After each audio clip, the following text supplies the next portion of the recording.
Hello friends, आज हम लोग बिहार के भौतिक विभाजन को देखेंगे। बिहार सीरीज में ये एक टॉपिक जो बहुत बहुत महत्वपूर्ण टॉपिक होगा। इसको हम लोग बहुत ध्यान से देखेंगे क्योंकि आगे जितना भी बिहार सीरीज का टॉपिक आएगा वो सब सारा टॉपिक इससे रिलेट करेगा। अब इससे रिलेट क्यों करेगा ये देखते हैं हम लोग। सपोज कि आगे हम लोग नदी तंत्र पढ़ रहे हैं, बिहार का नदी तंत्र पढ़ रहे हैं, तो इसमें हम लोग देखेंगे बिहार के भौतिक विभाजन में कौन सी नदियाँ किधर से निकलती है, कहाँ पे आके मिलती है, उसका ढलान क्या है। तो जब तक इसको नहीं, इस पे नहीं समझ बनेगा तब तक हम लोग आगे के टॉपिक को सही से नहीं समझ पाएंगे। अगर हम लोग बिहार के खनिज को देखेंगे तो इसमें हम लोग ये देखेंगे कि बिहार का खनिज किस क्षेत्र में है, और उसको जब इस टॉपिक को सही से समझ लेंगे तो उस समय जब हम लोग बिहार के खनिज को देखेंगे तो उस समय हम लोगों को आसानी से समझ में आ जाएगा कि किस किस क्षेत्रों में, बिहार के किस किस जिले में खनिज का विस्तार है और कौन कौन सा खनिज मिलता है, आसानी से समझ में आ जाएगा। तो इसलिए ये टॉपिक बहुत इंपॉर्टेंट, बिहार सीरीज का बहुत इंपॉर्टेंट टॉपिक है। इसको हम लोग बिल्कुल आसान भाषा में समझने का कोशिश करते हैं। तो चलिए शुरू करते हैं हम लोग, ठीक है। हम लोग देखिए बिहार का भौतिक विभाजन, बिहार का भौतिक विभाजन जो है हम लोग इससे पीछे देख चुके हैं बिहार के परिचय में कि बिहार का क्षेत्रफल कितना है, कितने अक्षांश के से कितने अक्षांश, कितने देशांतर के बीच में बिहार अवस्थित है, वो सारी अवस्थिति हम लोग पीछे के वीडियो में देख चुके हैं। तो आज हम लोग यहाँ पे भौतिक विभाजन को देखते हैं। देखिए भौतिक विभाजन में मुख्य रूप से बिहार को 3 खंडों में बांट के देखा जाता है और देखेंगे हम लोग। इसमें पहला खंड होगा बिहार का पर्वतीय क्षेत्र, दूसरा खंड होगा बिहार का मैदानी क्षेत्र और तीसरा क्षेत्र होगा बिहार का पठारी क्षेत्र। तो अब बिहार का पर्वतीय क्षेत्र, ये सुन के लग रहा होगा बिहार में कोई पर्वत तो है ही नहीं, तो पर्वतीय क्षेत्र कहाँ से आ जाएगा। तो पर्वतीय क्षेत्र हम लोग ये जानते हैं कि बिहार का उत्तरी सीमा जो है वो नेपाल से लगती है। यहाँ तक तो क्लियर है सबको। तो बिहार का उत्तरी सीमा जब नेपाल से लगती है और नेपाल में हिमालय पर्वत का काफ़ी विस्तार है, और हिमालय को हम लोग जानते हैं कि हिमालय में बहुत सारे खंडों में विभाजित किया गया है, ग्रेट हिमालय, लघु हिमालय, मध्य हिमालय, शिवालिक। तो उसी शिवालिक रेंज की जो पहाड़ियाँ हैं वो बिहार के कुछ हिस्से में उसका अंश देखने को मिलता है, ठीक है। तो वो अंश कहाँ पे मिलता है, तो वो बिहार के पश्चिमी चंपारण जिला, यहाँ पे देखिए बिहार का पश्चिमी चंपारण जिला उत्तर पश्चिम में, उत्तर और पश्चिम में बिहार के शिवालिक रेंज की सोमेश्वर श्रेणी की पहाड़ियाँ मिलती है, ठीक है। उत्तर पश्चिम में है पश्चिमी चंपारण क्षेत्र में, जहाँ पे वाल्मीकि टाइगर रिजर्व भी आप लोगों को पता है, तो इस क्षेत्र में मिलती है। अब सोमेश्वर श्रेणी की पहाड़ियाँ ये ज़्यादा लंबी नहीं है, यहाँ पे इसको चलिए हम लोग देखते हैं। इसको हम लोग फिर 3 खंडों में बांट के देखते हैं। तो इसमें देखिए इसको 3 खंडों में बांट के देखेंगे। पहला खंड होगा पहाड़ी क्षेत्र, पहाड़ी क्षेत्र, इसको हम लोग पुनः 3 खंडों में विभाजित करते हैं। पहला खंड होगा इसका, पहाड़ी क्षेत्र को 3 खंडों में विभाजित करते हैं। पहला है इसका सोमेश्वर श्रेणी,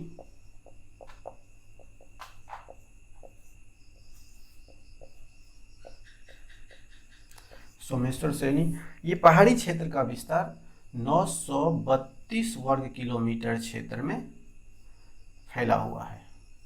बिहार का जो पहाड़ी क्षेत्र है ये बहुत ज़्यादा क्षेत्र में 932 वर्ग किलोमीटर क्षेत्र में फैला हुआ है। इसके 3 खंड है, सोमेश्वर श्रेणी, फिर होता है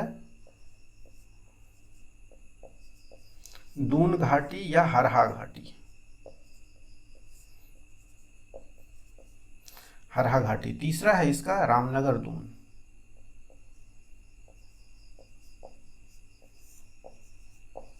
रामनगर दून। यहाँ पे देखिए सोमेश्वर श्रेणी यहाँ पे है, फिर दून घाटी या हरहा घाटी, फिर रामनगर दून। अब सोमेश्वर श्रेणी का विस्तार होता है 75 वर्ग किलोमीटर में, ठीक है। यहाँ पे दून घाटी या हरहा घाटी का विस्तार होता है 24 किलोमीटर लंबा है ये, ठीक है। ये होता है 75 वर्ग किलोमीटर में, और रामनगर दून 214 वर्ग किलोमीटर क्षेत्र में फैला हुआ है। ठीक है। अब यहाँ पे देखिए इसको, सोमेश्वर श्रेणी जो है, सोमेश्वर श्रेणी बिहार के पश्चिमी चंपारण के सबसे उत्तरी क्षेत्र में पड़ता है। ठीक है, यहाँ इसका विस्तार 75, जैसा कि हम लोगों ने यहाँ बताया, इसका विस्तार 75 वर्ग किलोमीटर क्षेत्र में है और इससे सोमेश्वर श्रेणी और भिखना ठोड़ी के बीच से बहती है सोमेश्वर नहर। ये गंडक की सहायक नदी है, सोमेश्वर श्रेणी के बगल से बहती है।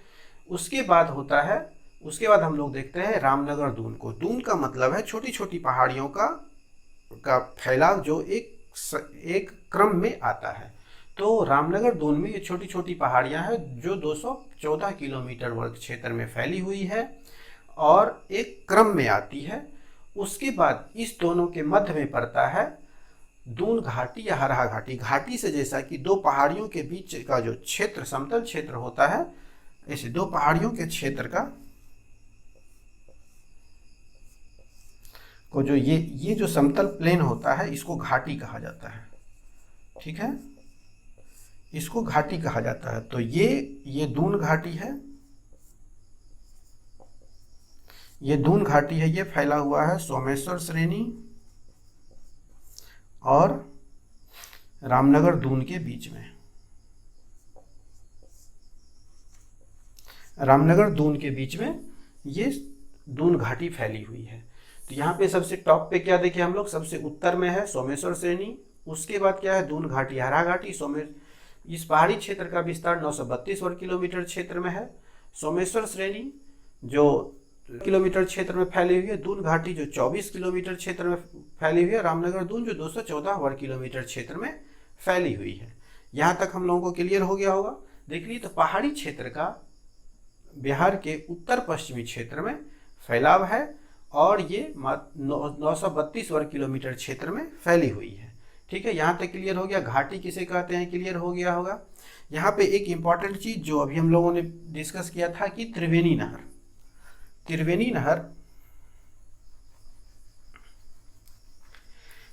नहर ये सोमेश्वर श्रेणी के बगल से निकलती है। यहाँ पे क्या है, सोमेश्वर श्रेणी के बगल से निकलती है त्रिवेणी नहर। ये क्वेश्चन पूछा जा चुका है, त्रिवेणी नहर किसकी सहायक नहर है और कहाँ से निकलती है, किस जिले में ये है। तो त्रिवेणी नहर पश्चिमी चंपारण जिले में है। गंडक की सहायक नहर है।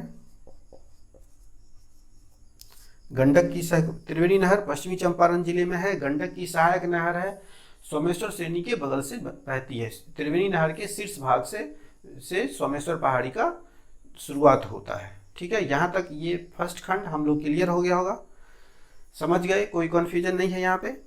अब इसका दूसरा क्षेत्र है बिहार का जो है मैदानी क्षेत्र, ये प्लेन हिस्सा है। अच्छा, इसको इससे एक चीज देखिए यहाँ पे कि हम लोग क्या देखे थे पीछे भी, यहाँ पे ये देखिए गंगा नदी, ये क्या है, बिहार को दो भागों में गंगा नदी बांटती है। गंगा नदी बिहार के बीचों बीच बहती है। ये पीछे भी हम लोग डिस्कस कर चुके हैं कि बिहार में गंगा नदी बक्सर में चौसा में प्रवेश करती है और कटिहार में पश्चिम बंगाल में प्रवेश कर बाहर निकल जाती है और ये बिहार को दो भागों में बांटती है। इसके उत्तर के भाग को उत्तरी गंगा का मैदान कहते हैं, दक्षिण के भाग को दक्षिणी गंगा का मैदान कहते हैं। यहाँ तक क्लियर है। अब उत्तरी गंगा का मैदान बाढ़ के लिए, अब इसको हम लोग दूसरे नंबर को देखते हैं। पहला नंबर क्लियर हो गया, अब दूसरा नंबर है मैदानी भाग।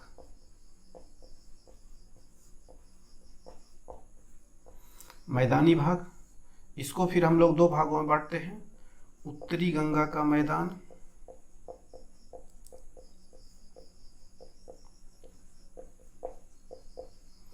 और फिर ये है दक्षिणी गंगा का मैदान। उत्तरी गंगा का मैदान और दक्षिणी गंगा का मैदान। अब उत्तरी गंगा के मैदान की विशेषता क्या है, सबसे पहले हम लोग ये समझ लीजिए कि बिहार का जो भूभाग है ये उत्तर और पश्चिम से उठा हुआ है बनिस्पत दक्षिण और पूर्व की अपेक्षा। ठीक है, उत्तर और पश्चिम से उठा हुआ है इधर की तरफ, ये हिस्सा ऊंचा है, ये हिस्सा नीचा है, ठीक है। जिसके परिणाम स्वरूप क्या होती है, जितनी भी नदियां निकलती है उत्तर की तरफ से, ये सभी का बहाव क्षेत्र इस तरफ होता है, ऐसे इस डायरेक्शन में सभी नदियां बहती है, क्योंकि ये हिस्सा उठा हुआ है इधर की तरफ बहेगी, ठीक है। अच्छा, उत्तर की तरफ से जो नदियां निकलती है ये सभी हिमालयी नदियां हैं। तो हिमालयी नदियों की क्या विशेषता होती है कि ये नदियां सालों भर पानी इसमें जल प्रवाहित होते रहता है, ठीक है। और होता क्या है, जब मानसून का सीजन होता है, बरसात का सीजन होता है, तो इस नदियों में अत्यधिक पानी हो जाता है, अत्यधिक जल होने से के कारण इस नदियों का, और ये नदियां क्या है, ये सारी नदियां इधर की नदियां कौन कौन सी है मुख्य, इधर में कि उत्तर भारत में बहुत सी नदियां भी है, जैसे कोसी, महानंदा, बागमती, ऐसी बहुत सारी नदियां हैं जो हिमालयी क्षेत्र की नदियां हैं और ये इधर से निकलती है। तो इसमें जब, और ये नदियां उथली होने के कारण क्या होता है, जब बारिश का पानी ज़्यादा होता है तो ये इस नदियों का पानी अपने क्षेत्र में, मैदानी क्षेत्र में फैल जाता है, जो एक बाढ़ का स्वरूप ले लेती है, जिस कारण से कि उत्तरी गंगा का मैदान हर एक साल बाढ़ से प्रभावित होता है। और हम लोग बताए कितना, इसका 28 जिला, बिहार का 28 जिला हर एक वर्ष बाढ़ से प्रभावित होता है। अगर इसको देखें तो इसका प्रतिशत में देखें तो 2/3 भाग बाढ़ से प्रभावित होता है। बिहार का हर एक वर्ष 28 जिला 2/3 भाग बाढ़ से प्रभावित होता है। लेकिन उसी दूसरी तरफ उत्तरी गंगा के मैदान की एक विशेषता क्या है कि ये हिस्सा दक्षिणी गंगा के मैदान की अपेक्षा बहुत अधिक उपजाऊ होता है, क्योंकि यहाँ नदियों के द्वारा हर एक वर्ष बाढ़ के साथ अपने साथ नई जलोढ़ मिट्टी लाती है। और हम लोग जानते हैं कि जलोढ़ मिट्टी काफ़ी उपजाऊ होती है, जिसे नई जलोढ़ मिट्टी को क्या आता है, खादर मिट्टी। नवीन जलोढ़ मिट्टी को खादर कहा जाता है और पुरानी जलोढ़ मिट्टी को बांगड़ कहा जाता है। तो नई जलोढ़ मिट्टी आने के कारण इस उत्तरी गंगा के मैदान को में पूरा में फैल जाता है, जिस कारण से ये क्षेत्र काफ़ी उपजाऊ क्षेत्र होता है, ठीक है। यहाँ से बहुत सारी नदियाँ निकलती है जो यहाँ, इसलिए यहाँ पर हर एक साल क्या आता है, बाढ़। तो यहाँ पे उसके ठीक उलट दक्षिणी गंगा का मैदान जो है ये बहुत ज़्यादा पठारी है, और यहाँ से जो निकलने वाली नदियाँ हैं वो पठारी क्षेत्र से निकलती है। तो ये बरसाती नदियाँ हैं, इसमें सालों भर जल नहीं होती है, या होती भी है तो बहुत कम मात्रा में होती है, जिस कारण से इसमें पानी की अधिकता ज़्यादा नहीं होती है। बरसात में पानी होता है, लेकिन वो इतना पानी नहीं होता कि वो बाढ़ का रूप ले सके, इसलिए इस क्षेत्रों में सूखा का स्थिति देखने को मिलता है, ठीक है। दक्षिणी गंगा के मैदान में क्या होता है, सूखा की स्थिति देखने को मिलता है। वहीं पे उत्तरी गंगा के मैदान में बाढ़ की स्थिति देखने को मिलता है। ये क्षेत्र, इन क्षेत्रों में जो मिट्टी का विस्तार की विशेषता है वो पुरानी जलोढ़ मिट्टी के द्वारा होते, जो अधिकतर रेतीली मिट्टी होती है, जिसे बांगर कहा जाता है। नवीन जलोढ़ मिट्टी को खादर कहा जाता है, पुरानी जलोढ़ मिट्टी को बांगड़ कहा जाता है, ठीक है। और इधर की भी नदियां का बहाव का डायरेक्शन इधर ही होता है, ठीक है, क्योंकि हमने क्या बताया कि ये क्षेत्र उठा हुआ है इस क्षेत्र के निस्बत, तो जो जल प्रभावित होगा वो होगा क्या, ऊपर से नीचे की तरफ बहता है। अच्छा, यहाँ पे ये जलोढ़ मैदान का जो निर्माण होता है उसका एक कारण और है कि यहाँ से सभी नदियाँ पहाड़ से उतरती है, तो इसका वेग, जल प्रवाह गति बहुत तीव्र होता है, जिस कारण से ये अत्यधिक अपने साथ मिट्टी और दूसरे मलबे को लेके आती है। और मैदानी क्षेत्र में आने के बाद इसका जब वेग कम हो जाता है, पहाड़ से उतरेगी तो सीधी सी बात है उसका वेग अधिक होगा, लेकिन जैसे ही वो प्लेन में आएगी तो उसका बहाव की गति धीमी हो जाती है, जिस कारण से कि इधर आके ये यहाँ पानी फैलता है और उसके साथ अपने साथ जो ये मिट्टियाँ लाती है उसको ये पूरे क्षेत्र में फैला देती है, जिसके कारण से ये क्षेत्र बहुत अधिक उपजाऊ हो जाता है, ठीक है। यहाँ पे की जो मिट्टी है इसकी विशेषता ये रेतीली मिट्टी होती है, इसमें पानी एब्जॉर्ब करने की क्षमता बहुत अधिक होती है, परंतु ये इस क्षेत्र की अपेक्षा ये नवीन जलोढ़ मिट्टी की अपेक्षा पुरानी जलोढ़ मिट्टी, इसको बांगड़ कहा है, तो वो उपजाऊ कम होती है। तो उत्तरी गंगा के मैदान और दक्षिणी गंगा के मैदान की विशेषता क्या है? इसकी विशेषता है बाढ़, ठीक है, और इसकी विशेषता है सूखा। उत्तरी गंगा के मैदान की विशेषता बाढ़ है, दक्षिणी गंगा के मैदान की विशेषता सूखा है, ठीक है। यहां तक क्लियर हो गया होगा। हम लोगों ने क्या देखा? फर्स्ट खंड पहाड़ी क्षेत्र, दूसरा खंड मैदानी क्षेत्र। अब तीसरा क्षेत्र देखते हैं। तीसरे क्षेत्र को हम लोग बांट सकते हैं यहाँ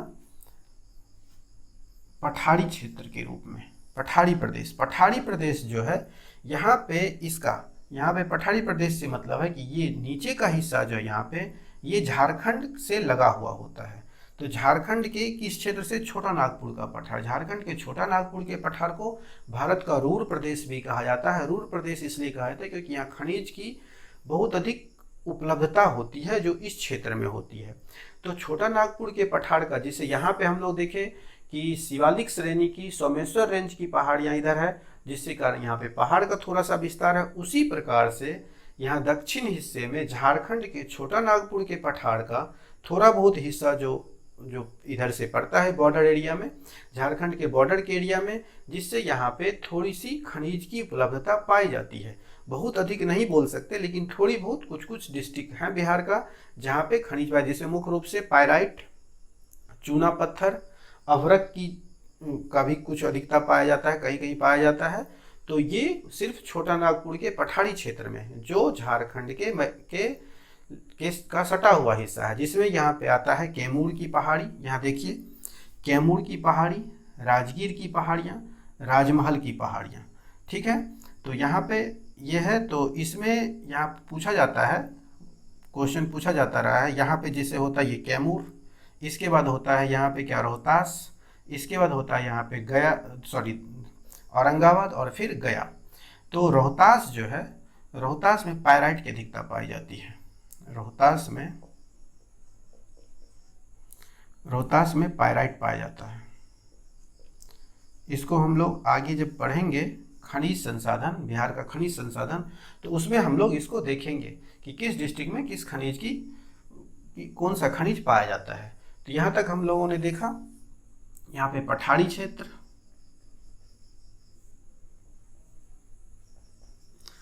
क्षेत्र जो झारखंड से लगा हुआ क्षेत्र है, जिसमें कैमूर की पहाड़ियाँ, राजगीर की पहाड़ियाँ और राजमहल की पहाड़ियाँ ये आती है।